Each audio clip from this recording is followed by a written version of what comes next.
Tayo mga brother. Okay, a'udhu billahi minasyaitonir rajim. Bismillahirrahmanirrahim. Alhamdulillah wassalatu wassalamu ala Rasulillah. Amma ba'd. Assalamualaikum warahmatullahi wabarakatuh. Magandang hapon po sa inyong lahat, mga kapatid sa panampalatayang Islam. So bilang pagpapatuloy pa rin sa ating nasimulan na paksa patungkol po sa paniniwala ng Ahlus Sunnah wal Jamaah o tinatawag nilang Akida Ahlus Sunnah wal Jamaah. Ano ang ibig sabihin ng Akida Ahlus Sunnah wal Jamaah? Sino nakakalam sa inyo? Akida Ahlus Sunnah wal Jamaah. Sige bro. Akida sa Ahlus Sunnah wal Jamaah, tayo ay sumusunod sa Quran at sa Sunnah ng Nabi Sallallahu Alaihi Wasallam hanggang sa mga sahaba hanggang sa ngayon. MashaAllah. In short, yung sagot ni brother, ang akida daw is yun yung paniniwala, pagsunod sa propeta, 10 na rin ng mga sahaba at mga sumunod pa sa kanila na mga henerasyon. Actually, yung binanggit ni brother is yun po yung kalagayan ng Ahlus Sunnah. So, babanggitin ko sa inyo kung ano ang ibig sabihin ng Ahlus Sunnah. One by one para ma-define natin. Anong ibig sabihin ng akida? Ang akida is ito yung pananampalataya. Yung matibay na paniniwala. Okay? Unang-una, akida, matibay na paniniwala. Ngayon, dinugtungan Ahlus Sunnah. Sila yung humahawak sa sunnah ng propeta. So, madalas natin naririnig itong tinatawag na sunnah. So, ang sunnah, meron pong 3 kahulugan. Merong 3 kahulugan.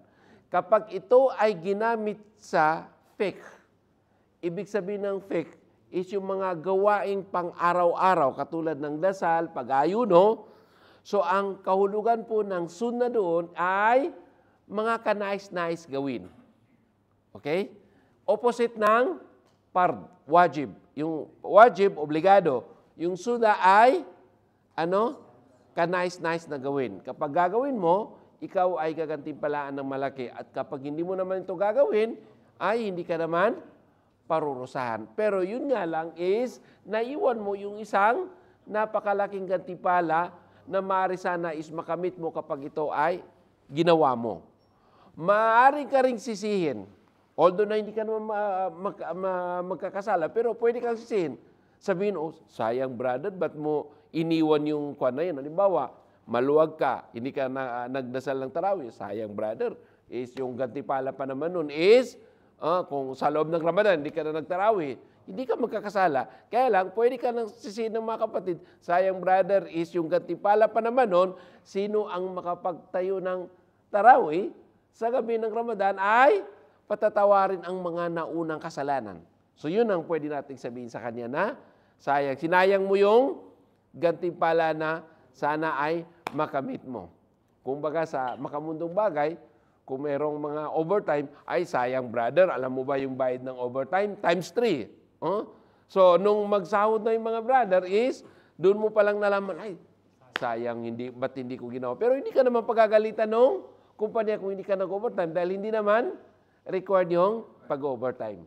Pero napakalaki ng tawag doon, gantimpala. Katunayan nga yung overtime, no? Minsan pa nga, gagawin pa nga times 2 yung ibang, yung oras mo sa trabaho, sa overtime, mas mataas. So, yun ang ibig sabihin nun.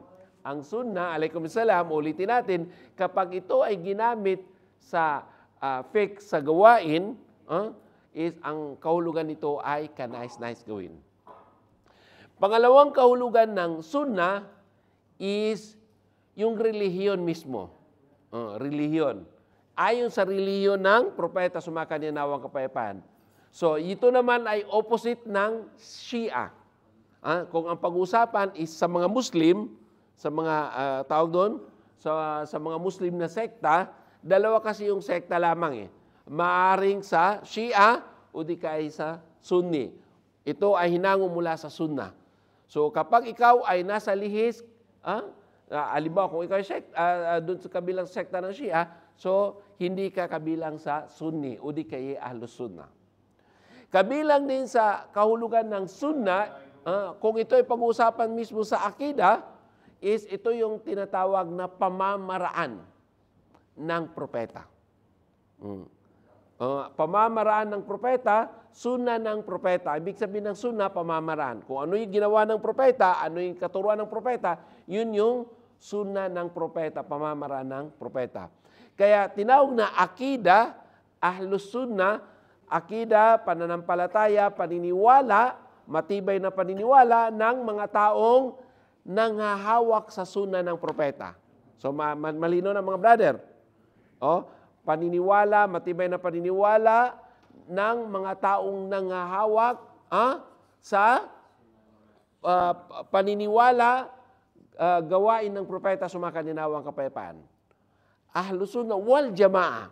Ang ibig sabihin naman ng jamaa is sila yung mga grupo ng propeta at mga sahaba. Kaya tinawag na jamaa dahil sila ay nagkaisa sa isang grupo lamang na nagkaisa sila na ang kanilang panghawakan ay ang sunna ng propeta, sumakaninawa ang kapayapaan. So yun yung dahilan kung bakit tinawag na ahlus sunnah wal jamaa. So itong mga taong ito, magmula pa sa panahon ng propeta, sumakaninawa ang kapayapaan, mula sa mga muhajirin, ang ibig sabihin ng muhajirin, ito marami tayong madadaanan ng mga terminolohiya.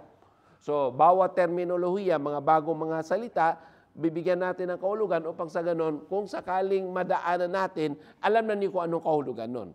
Ang mga muhajirin is ito po yung mga taong lumikas mula Makkah papuntang Madina. Ang tawag sa kanila ay muhajirin. Ang ibig sabihin ng muhajir is singular, muhajirin o muhajiron. Pakinggan ninyo, pareho lang po ito. Muhajirin at saka muhajirun, isa lang po. Nakadepende lamang ito sa paggamit ng salita. Yung paggagamitan mo ng tawag doon, ng tamang tamang pangungusap sa wikang Arabic is ito dito pwedeng gamitin ng muhajirin. Ito dito pwedeng gamitin ng muhajirun. Pero isa lang po meaning nun. Ang kahulugan nun is plural ng muhajir. Ang ibig sabihin ng muhajir, lumikas. Muhajirun, mga nagsilikas. So maramihan, mga kan. Emigrants. Emigrant, yung muhajir. Yung muhajirun, emigrants. Dagdagan mo lang ng S. So ibig sabihin plural sila. Wal ansar, ang ansar naman is yun yung mga taga Madina na kung saan ito yung tumulong sa propeta na ipalaganap ang Islam. Ito yung mga taong kumukop sa propeta na kung saan sila ay nakaranas ng matinding paghihirap sa Makkah. So, inimbita nila ang propeta na dito ka lumikas sa amin dahil ikaw ay aming tutulungan. So, yun yung tinawag sa kanila ng mga ansar. Ibig sabihin ng ansar ay mga kakampi, tumulong sa propeta, kaya tinawag silang ansar. So, ang ansar, sakop na po dito ang lahat ng mga taong naninirahan sa Madina. So ang Madina, ang mga tribo doon na kilala is yung tinatawag nilang Aus wal Hajraj. Itong Aus at saka Hajraj is matagal itong magkaaway. Noong mga unang panahon na wala pa ang propeta, nung dumating ang Islam na itinuro ang tinatawag na kapatiran, so sila ay nagkasundo. Nawala yung tinatawag na tawag doon, alitan nila sa bawat isa. Daan-daang taon silang nagkaroon ng, tawag doon, labanan. Pero dahil sa pagpasok ng Islam, pagyakap nila sa Islam, nawala lahat yung mga gano'n na mga gawain nila. So, alhamdulillah. So, tinawag silang, yung dalawang grupo na yon, tinawag silang mga ansar. So, malinaw na sa inyo, ang muhajirin is lumikas mula sa Makkah, tapos ang ansar, ang mga taong taga-Madina. So, itong dalawang ito, lagi itong umiikot sa mga terminolohiyang umiikot sa mga mangangaral. Minsan marinig nyo yung mga ansar, minsan marinig mo muhajir, minsan sasabihin na binanggit sa hadis, ang mga muhajirun ay sila yung mga tawag doon, ito yung mas karapat-dapat na maging pinuno, is ang mga ansar, sila yung karapat-dapat na mga tawag doon, taga-suporta. So kailangan malaman mo kung anong ibig sabihin nun. Kapag sinabing mga muhajirun, alam mo kung sino yung mga tao na yon, yung mga sahaba na nandun sa taga-Makkah. So yung mga ansar, yung mga sahaba na taga-Madina. So, minsan, hindi na sasabihin sa iyo na, okay, ang mga si sahaba na to, taga Madina to, ito taga Makkah. Bagkos, ang terminong gagamitin ay, siya ay muhajir, siya ay ansar.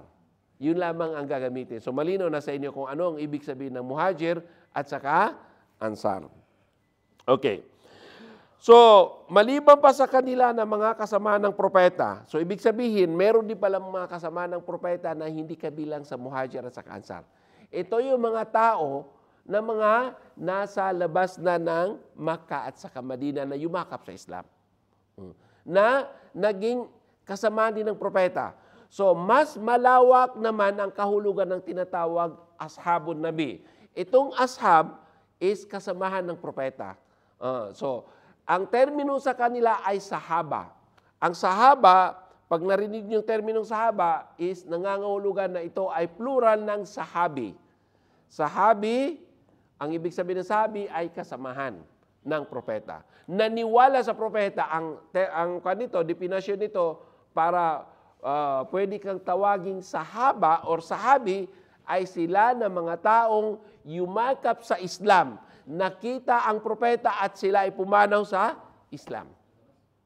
So, kung hindi pasok doon sa ating tawag doon, sa ating kahulugan, binigay na kahulugan, hindi siya bilong sa mga sahaba. Halimbawa, sa panahon ng propeta, merong yung naging asawa ng propeta na si Juwairiya, parang si Juwairiya yata, kung hindi ako hindi, si Habiba, anak ni Abi Sufyan. Si Habiba, anak ni Abi Sufyan, na kung saan meron siyang, tawag doon, yung asawa niya, si Ubaydillah, at saka si Habiba, nag-emigrate sila sa, tawag doon, Habasha. Itong Habasha na lugar, ito yung tinatawag sa nung unang panahon na Abyssinia, na ang lugar nito is sa south ng Egypt, ang Ethiopia, yan yung tinatawag na Habasha nung araw. So doon sila nag-emigrate, pinayo sila ng propeta dahil matindi na yung pagsubok sa kanila, sinasaktan sila ng mga taga-Makkah, kami lumikas muna kayo doon. So nung nandun na sila, lumikas na sila, itong asawa ni Habiba, siya ay bumaliktad sa reliyon. So imagine, naging Muslim siya, bumaliktad siya. Bumaliktad siya. So, hindi siya kabilang sa mga sahaba. Bakit? Kasi ang terminolohiya ng sahaba is, sino man ang yumakap sa Islam na, nakita ang propeta. Kailangan nakita ang propeta, nakasalamuhang propeta. Hindi kabilang sa sahaba yung yumakap sa Islam na hindi niya nakasalamuhang propeta. Okay? So, si Uwais Al-Qarni, kayo kung narinig niyo yung kwento ni Uwais Al-Qarni, yung galing sa Yemen, yumakap siya sa panahon ng propeta. Yun nga lang, hindi niya nakita ang propeta. So, imagine, doon siya sa Yemen, naabutan siya ng dawa ng Islam, siya yumakap sa Islam, hindi niya naiwan ang Yemen, hindi dahil sa ayaw niyang masalamuhang propeta. Umiyak nga siya, gusto niya masalamuhang propeta, pero dahil sa kanyang ina. Ito yung kwento, mga brother. Bilang pagmamahal sa mga magulang, hindi niya kayang iwan ang kanyang magulang. Dahil sa walang nag-aaruga. So hindi niya naiwan yung kanyang magulang, dapat sana makita niya ang propeta. Pero siya yumakap sa Islam.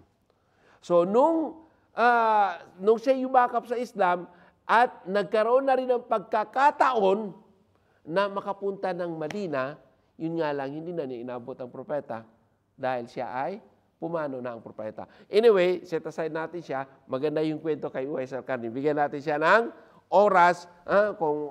Kung gusto niyo, pwede niyo i-search sa Google anong kwento ni Uwais Al-Qarni. Napakaganda ng kwento ni Uwais Al-Qarni. Okay. So, ang tawag po sa kanya is tabi'i.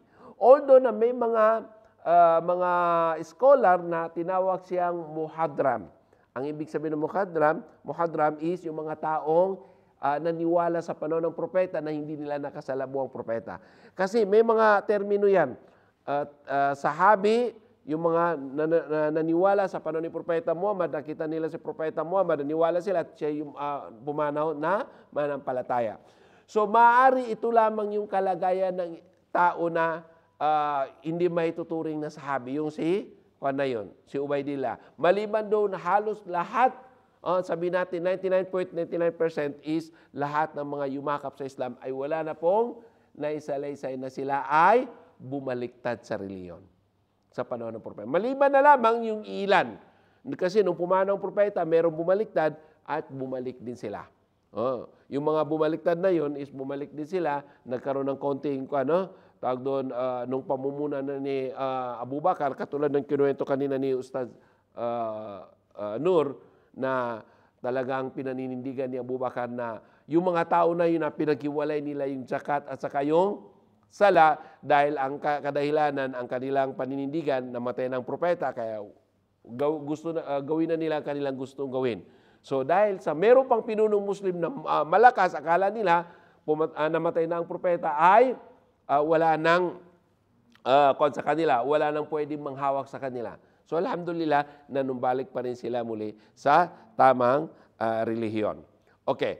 So itong mga sahaba na to, mga kapatid, na nabanggit natin is yung sahaba is sino yung naniwala sa propeta at nakita niya ang propeta at pumanaw siya sa relihiyong Islam. Sino naman ang yumakap sa Islam?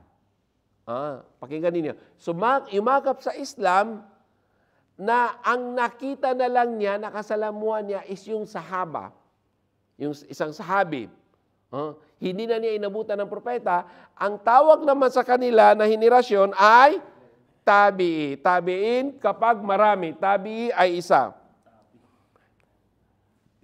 So tabi'i po yun. Ang tawag sa kanya, tabi'i. Ang ibig sabihin ng tabi'i ay, tawag doon, taong yumakap sa Islam sa panahon ng mga sahaba. Hindi panahon ng propeta. Ang tawag sa kanila ay tabi'i. Okay. So, ang susunod naman sa kanila na yumakap sa Islam sa panahon ng tabi'i, ang tawag naman sa kanila is tabi'i at tabi'in. Sumunod sa sumunod na henerasyon. Okay. Dahil dito, bakit natin kinuha yung tatlong ito? Tingnan niyo, ang unang henerasyon, propeta at saka sahaba. Pangalawang henerasyon, ang tabi'i. Pangatlo ay tabi'in. Tabi'in. Okay, tatlo. Ito may binanggit sa hadith ng propeta, so baka niya nawa ang kapayapaan. Sabi ng propeta, khairul quruni karni. Tumalladina yalunam. Ang pinakamainam na henerasyon ay, yung aking henerasyon. Ang henerasyon ng propeta ay yung mga sahaba. Yun ang kanya. Ang propeta at saka sahaba, yun ang pinakamainam na henerasyon. Pangalawang mainam na henerasyon is yung mga tabi'in. Pangatlong mainam na henerasyon is yung kasunod sa mga tabi'in. Mismo ang propeta ang nagsabi, ang pinakamainam. Kaya itong tatlong ito, pakinggan ninyo, dito kabilang ang hinahango ang mga akida. Dahil sila mismo yung sinaksihan ng propeta na pinakamainam na henerasyon.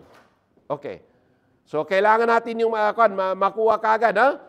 Dito sa tatlong kwan na to, dito hinango yung pinagmulakan din ng akida. Halimbawa, kung merong hindi pagkakaunawaan sa pag-unawa sa isang usapin, tingnan mo yung panahon ng propeta. Yung mga sahaba, ano ang kanilang paliwanag doon? Pagkatapos noon, yung mga sumunod na mga sahaba, sumunod sa mga sahaba yung mga tabi'in. Pagkatapos noon, sumunod sa mga tabi'in. Dahil ang kanilang paliwanag sa akida, sa faith ay mas accurate kumpara sa huling henerasyon. Kumpara sa huling. Bakit nga ba nasasabi natin na mas accurate ang kanilang tawag doong pananaw? Okay, tanungin ko kayo, bakit mas accurate kumpara sa mga huling henerasyon? Sige, magbigay kayo ng brother. Halimbawa, sinabi natin, yung pananaw ng mga nauna Kahit man sa pagsusulat ng thesis, kapag ang isinulat mo ay isang thesis na siya yung napapanahon sa pangyayaring yon, ay mas malakas, mas kapani-paniwala kumpara na ang nagsalaysay ay nasa huling henerasyon na. Okay. Halimbawa, ako, mga brother, isinalaysay ko ang kwento ng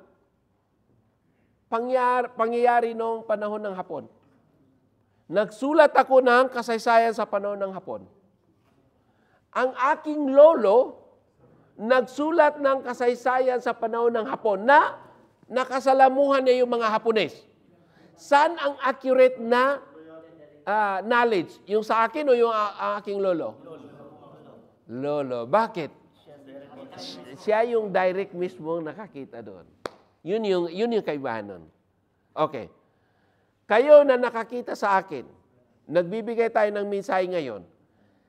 Kung meron man kayong isusulat ngayon, ikukwento, ay mas accurate ang inyong kwento kumpara sa mga tao na wala dito na kinuwentohan lamang.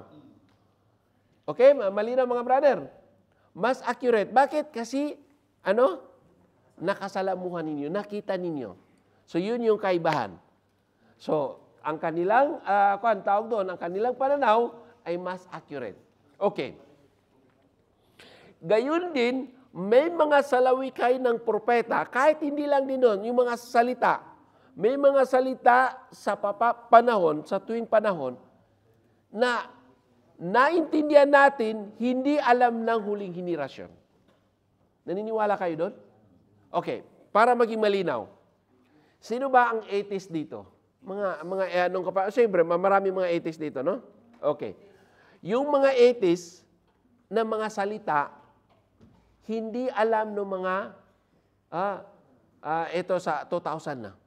Yung mga salita nila no, na mga ginagamit, hindi alam. Naniniwala kayo mga bro? Kahit nga tayo ng mga 70s, yung mga ngayon, yung mga kabataan ngayon, yung mga salita nila, sa 2020, marami tayong mga hindi alam. Di ba? Meron sila. Pero ganun pa man, hindi pa rin tayo nahuli kasi buhay pa tayo eh. Pwede pa nating i-search na, malalaman natin. Pero tayo, nung panahon natin noong 70s, yung mga salita natin na binabaliktad, di ba? Meron tayong mga salitang binabaliktad noon, no? Mga salitang binabaliktad. Pag itatanong mo, sasabihin mo sa mga bata, hindi na nila yon maintindihan yung mga ganitong panahon. So, yun ang tinutukoy doon mga kapatid, na ang mga panahon ng propeta, ang mga sahaba ay mas higit na nakakaunawa sa pakahulugan ng propeta kumpara sa mga huling henerasyon. Okay. So, may mga tao nung panahon ngayong panahon na halimbawa, sinabi na ang Allah subhanahu wa ta'ala nasa luklukan. Nabanggitan ni kahapon, ang Allah ay nasa langit. Okay. So, mismo ang mga sahaba nagsabi nun. So, sinong pakikinggan natin yung interpretasyon ng mga tao na nasa huling henerasyon o mismo yung mga sahaba mismo maliban pa doon sa sinabi sa Quran, sinabi sa hadith? Siyempre, ang kukunin natin is kung ano yung paliwanag ng mga sahaba. Sinabi ng mga sahaba, sabi doon is halos lahat ng mga sahaba, sila ay naniniwala ng Allah ay nasa kalangitan. Nasa kanyang luklukan sa arsh. Okay. So kung meron mang magsasabi na ganito, opposite doon, hindi natin pwedeng paniwalaan. Bakit? Kasi nagkaisa na ang mga sahaba. Nagkaisa na ang mga tabiin. Nagkaisa na ang mga tabi-tabiin. Nandoon na ang Quran, nandoon na ang hadith na nagpapatunay. So ikaw na nakaimbento ngayon pa lamang, hindi mo alam yung mga naunang kanayon na mga henerasyon na alam nila yung totoong pangyayari. Okay. Dagdag pa rin, dito at ang mga taong sumunod sa kanilang landas. So hindi lamang doon mga brothers, lahat ng mga taong sumunod sa landas ng mga sahaba, matatawag pa rin silang Ahlus Sunnah. Halimbawa tayo ngayon, sumunod tayo sa landas ng propeta. sumunod tayo sa landas ng mga sahaba, mga tabiin, tayo pa rin ay matatawag na Ahlus Sunnah. Hindi pa rin tayo lalabas doon. Kasi yung iba kasi, inililihis nila yon. Ay, ang mga Ahlus Sunnah lang naman is yung mga tawag doon. Ang mga Salafi lang naman is yung mga naunang mga kwan. Tayo hindi na pwedeng tawagin. No, ito ay paglilihis. As long as sinusunod mo ang pamamaraan ng mga sahaba, ng propeta, ang sahaba, ay may tuturon ka pa rin na Ahlus Sunnah o di kaya ay Akida as-Salafiyya. Okay. So, sino man ang sumunod sa kanila sa pamamagitan ng batas? Yung batas mismo na pinapatupad ng propeta, sinunod niya, may tuturing pa siya na kabilang doon. O di kaya sa pamamagitan ng salita, kung ano yung paniniwala, salita ng mga sahaba, salita ng mga propeta, may tuturing ka pa rin na kung ano yung kanila, pinangawakan nila, ay ganun pa rin ikaw. Kabilang ka pa rin sa kanila. Pati na rin po sa gawa, kung anong gawain nila, is may tuturing ka pa rin kung ito ay sumusunod sa kanila. So sila yung tinawag na Ahlus Sunnah wal Jamaah dahil sa pinanghawakan nila ang sunnah ng propeta, sumakaninawa ang kapayapaan. So kabilang din dito mga kapatid is yung mga apat na kilalang madhab. Ito madhab, bagong termino ito. Ang kahulugan po ng madhab is paaralan. Paaralan. So meron pong apat na paaralan ng fiqh. Ito yung madhab Shafi'i, ito yung madhab Hanafi, madhab Maliki, madhab Hanbali. Okay. Ito, hindi po ito magkakaiba ng paniniwala. Isa lamang po ang kanilang paniniwala. Okay. Ngayon, meron ding mga tao na sabi niya, tayo hindi ko yung madhab na yan, no? Basta direkta ka na lang sa Quran at sa Hadith. Okay.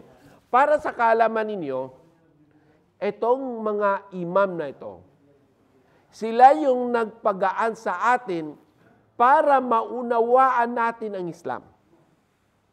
Ulitin ko, itong mga apat na imam na ito ay utang natin sa kanila kung paano natin naunawaan ang Islam. Alam ba ninyo, sa panahon ng propeta, hindi binanggit doon, panahon ng mga sahaba, hindi binanggit doon ang haligi ng Islam. Hindi binanggit doon ang haligi ng tawag doon, hindi binanggit doon ang haligi ng sala, haligi ng zaka, haligi ng pag-aayuno. Ulitin ko, sa panahon ng mga ng propeta at mga sahaba, walang binanggit na haligi ng sala. So paano ito nalaman? Doon sa mga imam na yon. Paano niya nakuha yon?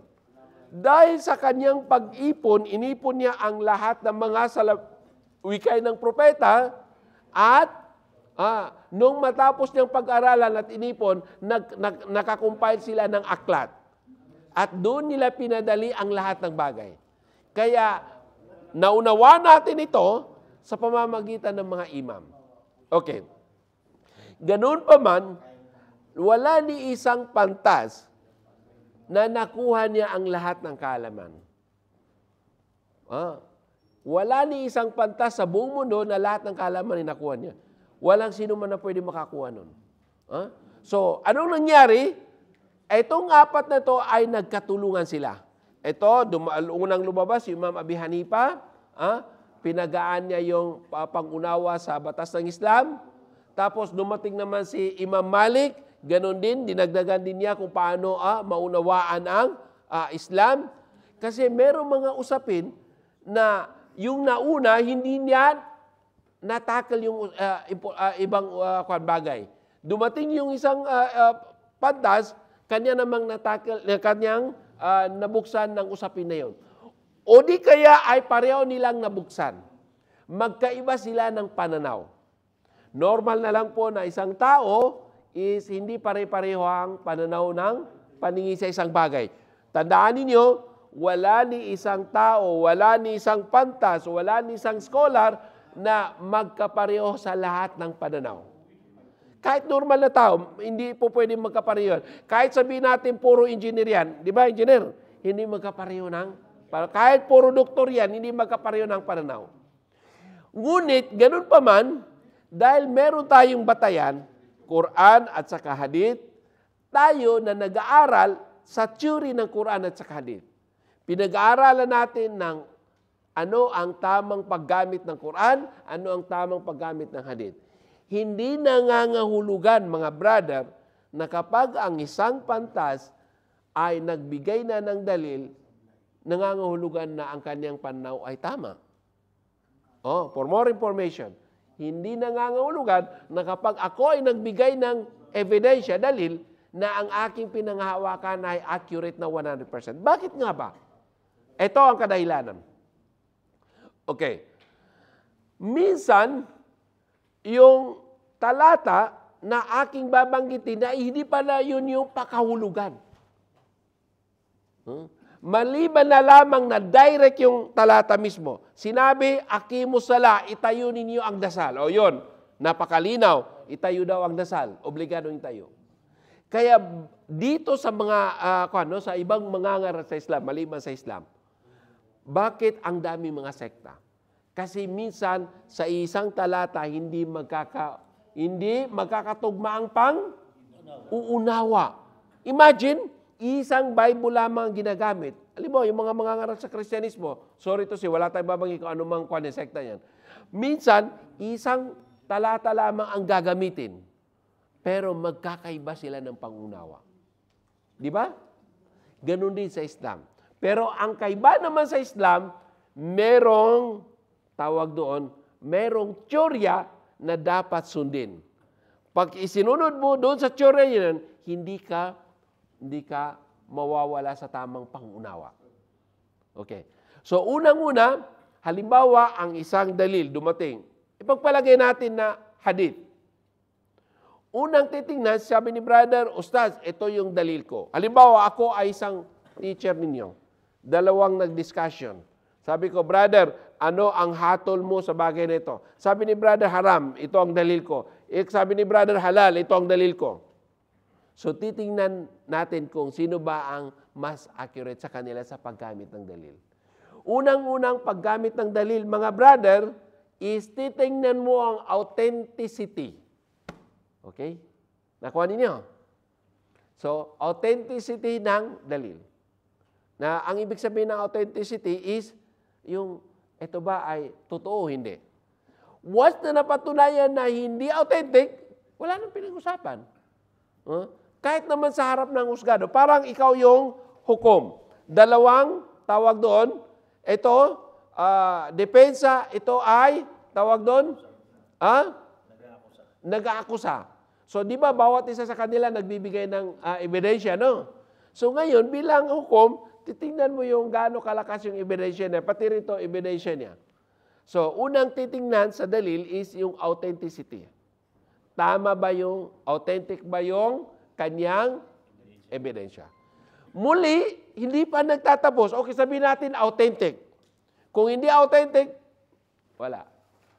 Halimbawa, brother, isang tawag doon, pinagbintangan ng tawag doon, ng anumang bagay, tapos yung nagbintang, nasa ng ebidensya mo.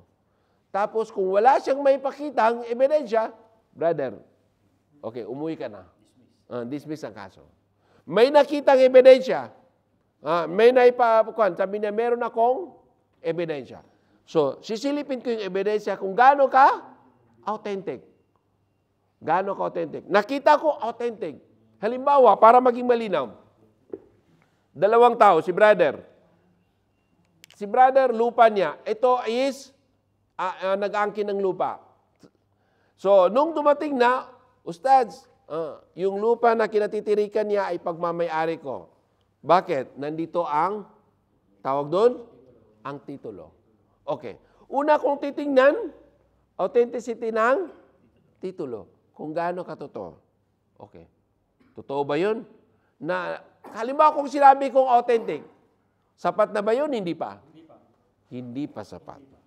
Titingnan ko kung yung titulo, angkop ba doon sa lupa na kinatatayuan nung kan? Baka naman hindi doon yung tinutukoy nung titulo. Baka ang tinutukoy niya yung katabi, o doon sa likod, o doon sa ibang lugar.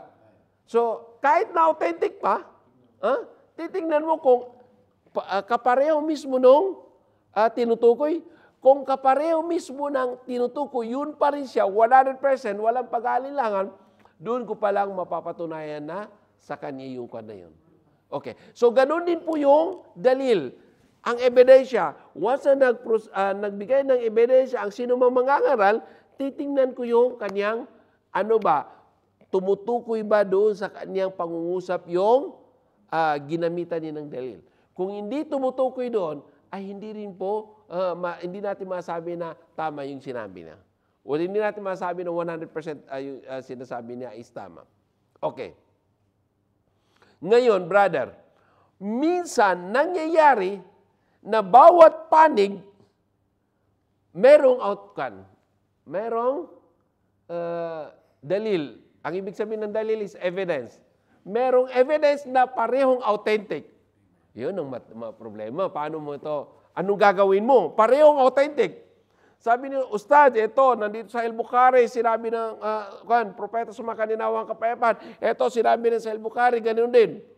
Parehong authentic. Bibigyan ko kayo ng sample, Kung hindi ako nagkakamali, pareho sa Al-Bukhari.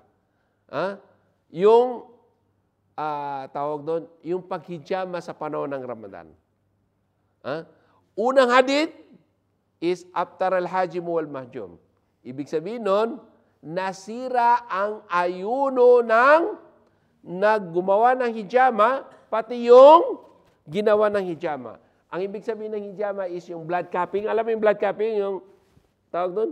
Yung tinatanggalan ng dugo sa likod. I-search na ninyo sa Google. Anong ibig sabihin ng blood cupping? Sa atin, kung walang dugo, bintusa. Bintusa. Alam mo yung bintusa? So, naman, pag may dugo is blood cupping. Hijama sa wikang Arabic, yun yung tawag doon. O sa wikang tawag doon, sa Mindanao, tawag nila doon sa amin, tandok. Hindi ko alam kung alam niyo yung tandok yun. Tandok din ang gamit sa inyo? Termino, yun. Tawag nila doon, tandok. Okay. So yun, blood cupping. So sinabi mismo sa wording ng propeta, nasira ang, tawag doon, ang pag-ayuno ng taong gumawa ng hijama at ang taong ginawa ng hijama. Sa ibang hadith naman, ang propeta sumakaninaw kapayapaan ay nagsagawa ng hijama. Kung nagsagawa ng hijama, ibig sabihin is, pwede. Ito naman is nasira. Parehong authentic. Anong gagawin mo? Kapag nagkasalungat ang dalawang dalil, paano ang gagawin mo? Okay.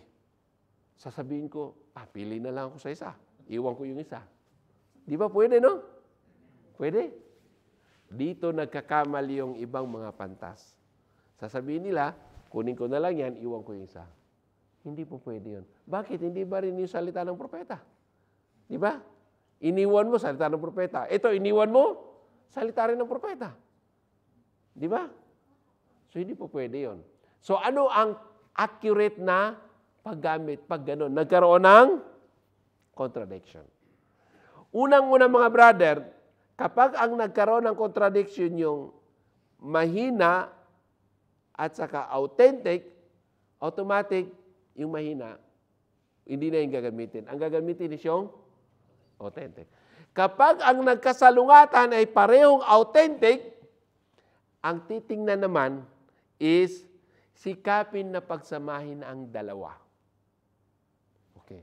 Pagsamahin ang dalawa. Baka maari ito, pakahulugan nito, ganito. Ito naman pakahulugan nito, ganito. Okay.